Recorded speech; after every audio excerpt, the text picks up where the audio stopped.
So for this assignment, we're analyzing how a company uses some new forms of media as a source of communication, as well as some older forms such as website, blogs, or press releases. I chose to write about Gillette, a little bit about Gillette as a company for those that don't know. They're a 115-year-old company. They claim to have pretty much reinvented the razor back when the company was founded.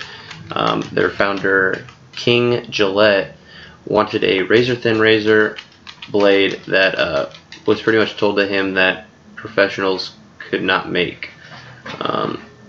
They also sell some products that accompany their razors, the razor blades, such as shaving creams and shaving gels. And they also have started selling some deodorants and body washes.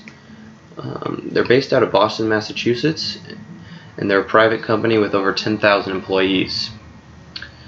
So we're going to go a little bit into the ways that they use their different social medias, such as Twitter, YouTube, Facebook, and then some traditional ones as well.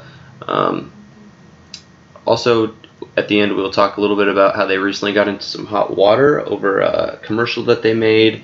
It was just talking about how some negative traits that men have, and there was a lot of backlash on that. So let's jump into it here. So for an audience profile, pretty much they're targeting all men. Recently, well, not recently, but recently to their overall time frame of their business, they expanded international.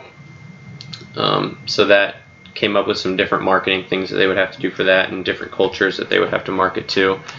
They also have, on each one of their social medias, they have women, which we'll go into, and then their main target audience, I would say, is young men, and sort of maybe a father passing down his Gillette razor to his son.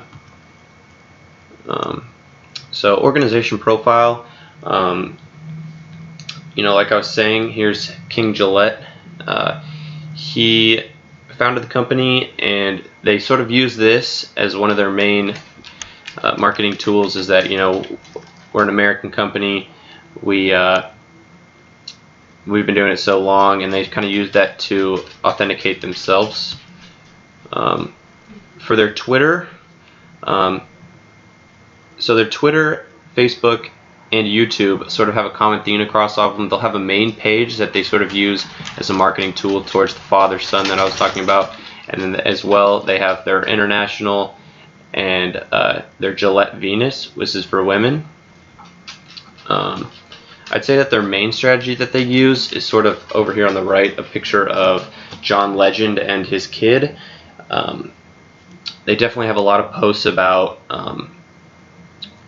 passing down the torch from one person, from a father to the son, and then they also use a lot of celebrity endorsements as well. So that's a great example on the right of how they kind of incorporated both of those.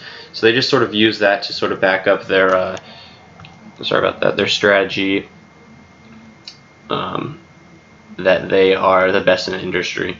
So Facebook, here's another great example of the father-son torch being passed down. We have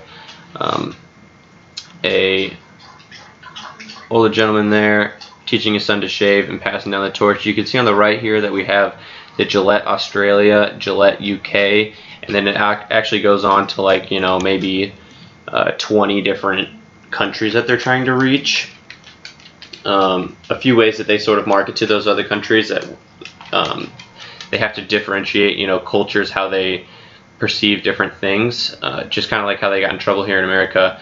They got to be careful about what they say. For example, I know that one of the ways that they market is say South America, same thing as here, but really big on family. And then if they market to Australia or UK or somewhere else, it might be a little bit different. As far as like UK, I know they like more of they're more concerned about how it looks and how it works.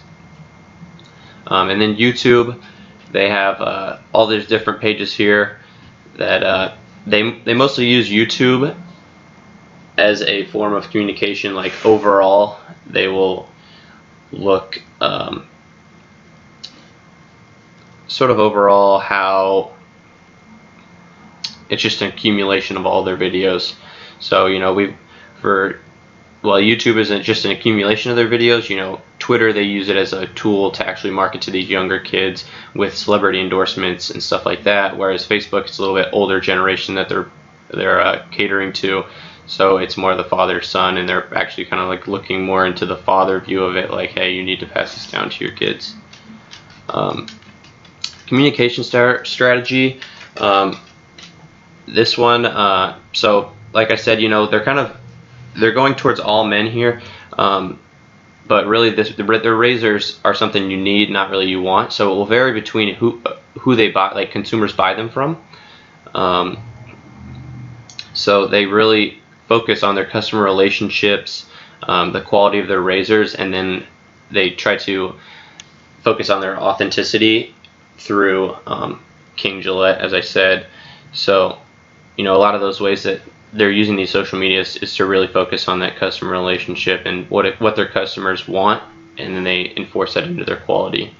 And celebrity endorsements, we already talked about that. That's just a great way to get some of these younger kids just to become brand loyal and lifetime users. So on to the next one here. So here's the negative issue. Gillette got into some pretty hot water here with it was 22 million views and 1.1 million dislikes. It sort of played out in their favor and also not in their favor. It was a pretty split decision, so that sort of comes down to how they use their strategy when talking about how they wanted to respond to this. The split decision, I feel like they had more room to come out and say, hey, we still stand behind this, and that's sort of what saved them, because some people really liked it and thought that, hey, this got the conversation started. You can sort of see from the pictures here that the one on the left here is showing a mom holding her kid and some messages of him being bullied, and then the boys will be boys on the top right, and then we have some sexual abuse in Hollywood on the bottom right. And all of these things, they sort of summed up by toxic masculinity.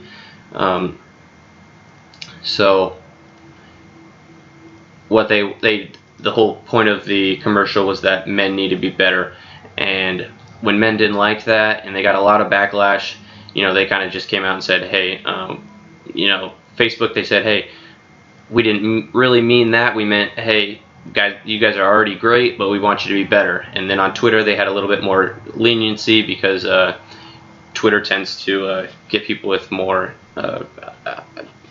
they're able to express their opinion more. So they on Twitter, they kind of came out and said, hey, we still stand behind this. And the CEO actually, or the national accounts actually talked to the press and sort of explained both of that as well. So